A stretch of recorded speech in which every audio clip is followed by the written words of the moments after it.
മുസ്ലിമാണ്, മുസ്ലിം പേരുണ്ട്, പക്ഷെ എന്തില്ല? നിസ്കാരമില്ല. അങ്ങനത്തെ കുറേ ആൾക്കാരുണ്ട്. എല്ലാ പണിയും ചെയ്യൂല, പക്ഷെ എന്തില്ല? നിസ്കാരമില്ല.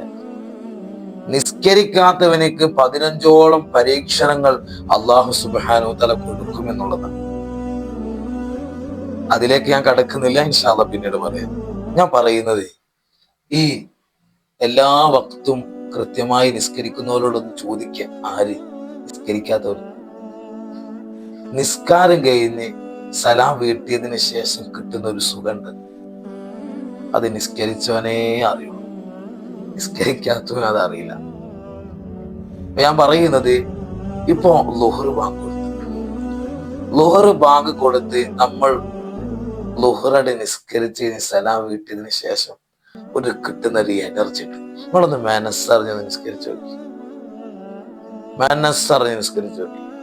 നിസ്കാരം കഴിഞ്ഞ് കഴിഞ്ഞാൽ നമ്മുടെ ടെൻഷനുകൾ മാറുകയെ, പ്രയാസങ്ങളൊക്കെ മാറും.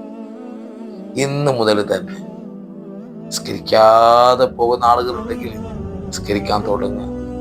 മനസ്സറിഞ്ഞ് നിസ്കരിച്ചു. നിസ്കാരം ഏതാണ് നിർബന്ധമാണ്, ഒഴിവാക്കാൻ പറ്റൂല.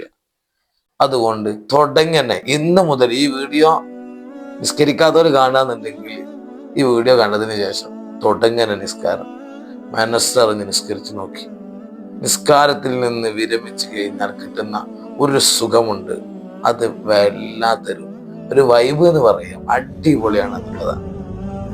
അല്ലാഹു സുബ്ഹാനഹു വ തആല ജീവിതത്തിൽ ഒരു വഖത്ത് നിസ്കാരം പോലും നഷ്ടപ്പെടുന്ന ഹതഭാഗ്യവാന്മാരിൽ അള്ളാഹു നമ്മെ ഉൾപ്പെടുത്താതിരിക്കട്ടെ. ആമീൻ യാ റബ്ബൽ ആലമീൻ.